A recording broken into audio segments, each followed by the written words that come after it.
Hello designer ভাইরা, কেমন আছেন? আশা করি অনেক ভালো আছেন। ফাইনালি আমি সেই ভিডিওটা নিয়ে চলে আসলাম, যেখানে ডাইনিং টেবিলের ভেক্টোরিয়া পাওয়া ড্রয়িং থেকে শুরু করে টুলপাত এবং এক্সপোর্ট পর্যন্ত সকল বিষয় সুন্দরভাবে তুলে ধরার চেষ্টা করব। বিস্তারিত জানতে পুরো ভিডিও জুড়ে অবশ্যই আমার সাথে থাকবেন। ভিডিওটা শুরু করার পূর্বে আপনাদেরকে একটা কথা বলে দিতে চাই, ভাই আমি কোনো কন্টেন্ট ক্রিয়েটর না, জাস্ট আপনাদের রিকোয়েস্টের জন্য ভিডিওটা নিয়ে আসা।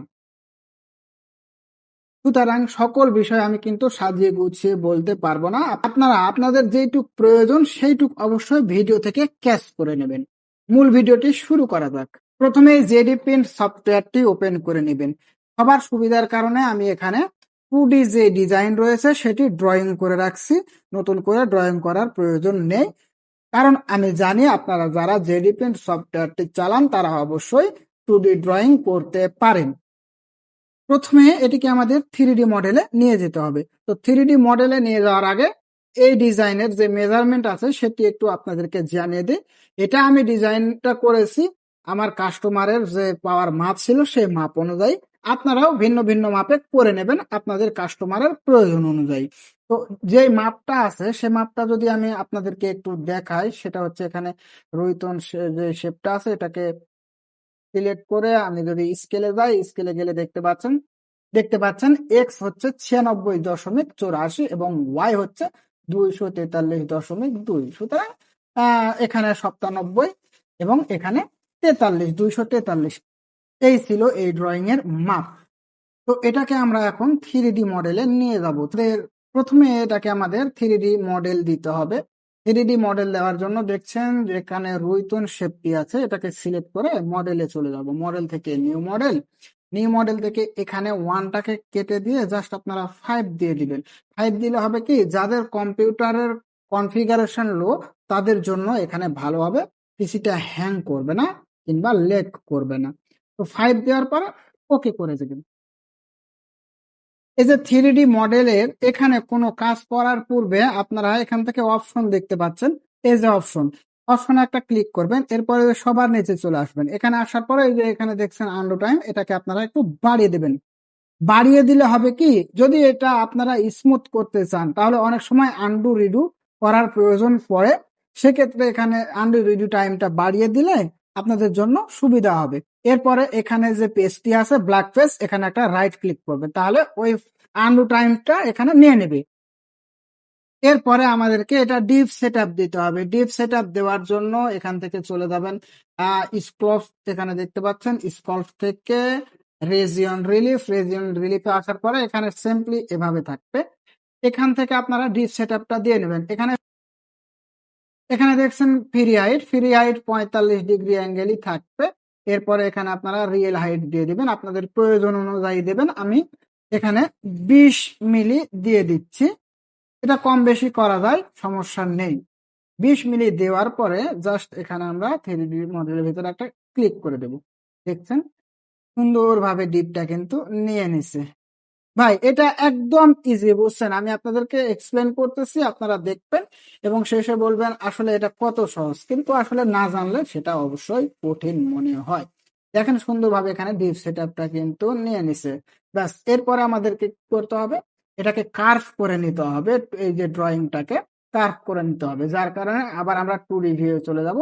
2D ভিউ আসার পরে সুন্দরভাবে এটাকে আমরা কার্ভ করব, যার কারণে রুইতন শেপটাকে বের করে নিব। এরপরে এখানে আমাদেরকে এটা কার্ভ করে নিতে হবে। কার্ভ করার জন্য প্রথমে আমরা মিডিলে সিলেক্ট করে নিব। মিডিলে সিলেক্ট করে নিলে হবে কি, এখান থেকে কাটা শুরু করবে। এখান থেকে কাটা শুরু করলে আমরা বুঝতে পারবো ডিজাইনটা আমাদের কেমন হচ্ছে, তাহলে পরবর্তীতে ডিপটা কম বেশি করতে পারবো। যার কারণে আমাদের অবশ্যই মিডিল থেকে শুরু করতে হবে। তো মিডিলে এটাকে সিলেক্ট করব। এরপরে টুলপাথ থেকে কার্ভ থেকে আমরা যেভাবে 2D কার্ভ করে টুলপাথ দেয় সেম টু সেম ওইভাবে এটাকে আমরা কার্ভ করে নিব। এরপরে আমি হচ্ছে ডাউনের এটা সিলেক্ট করে কার্ভ করে নিলাম। এরপরে আপের এটা সিলেক্ট করে কার্ভ করে নিলাম। তাহলে হবে কি, এই প্রথমে এই মাথায় কাটবে, এরপরে এই মাথায় কাটবে, তাহলে পুরোটাই আমাদের ক্যাপচার করবে যে আমাদের ডিজাইনটা পাওয়াতে কোথায় শুরু হচ্ছে এবং কোথায় গিয়ে শেষ হচ্ছে। এরপরে পুরোটা এরপরে পুরোটা ধরে সিলেক্ট করে নেব, নেওয়ার পরে কার্ভ করে দিব। আমাদের কার্ভ হয়ে গেছে পুরোটা। এরপরে করব কি, যেটুক কার্ভ করছি এগুলো ডিলিট করে দেব, যেটুক কার্ভ করছি। এরপর এটাকে সিলেক্ট করে 3D মডেলে নিয়ে আসবো। 3D মডেলে নিয়ে আসার পরে পুরোটা সিলেক্ট করব। পুরোটা সিলেক্ট করার পরে 3D ভিউ চলে যাব। 3D ভিউ আসার পরে আবারও সিলেক্ট করব। সিলেক্ট করার পরে মডেল, মডেল থেকে ট্রান্সফর্ম জেট, এখানে আসার পরে এই যে ম্যাক্স 2x/y এটাতে একটা ক্লিক করব, অবশ্যই ম্যাক্স জেটে ক্লিক করব। এরপরে স্কেল জেটে ক্লিক করব। এখানে আপনারা দেখতে পাচ্ছেন এই যে 20 মিলি ওখানে আমরা ডিপ সেট আপ দিছিলাম, এখানে কিন্তু 20 মিলি চলে আসছে। এরপরে এখানকার কাজ শেষ। নেক্সট আমরা চলে যাব আবারও 2D ভিউ।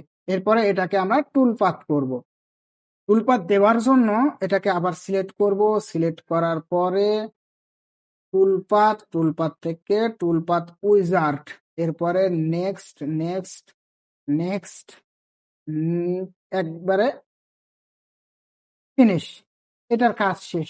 এরপরে এটা যদি আমরা দেখি যে যে ডিপ সেট আপটা আমরা দিলাম সেই ডিপ সেট আপটা নিয়েছে কিনা, যদি এখান থেকে না নেয় তাহলে অবশ্যই আমরা আবার শুরু থেকে কাজগুলো করতে পারবো। তো এটা দেখার জন্য সিলেক্ট করার পরে এখানে ভিউ, এই যে অনেকগুলো ভিউ এর অপশন আছে, এখান থেকে যদি আমরা স্যাটারডে ক্লিক করি তাহলে এটা এমনটা চলে আসবে। এরপরে আপনারা মাউসের হুইল বাটনটা চেপে এভাবে দেখতে পারবেন। তো যদি এভাবে আমরা দেখি তাহলে যে দেখতেছি আমাদের যে ডিপ সেট আপ দিয়েছিলাম 20 মিনিট, সেটা কিন্তু সুন্দরভাবে হয়ে গেছে এখানে। ব্যাস, কাজ শেষ ভাই, এইটুকুই কাজ ছিল,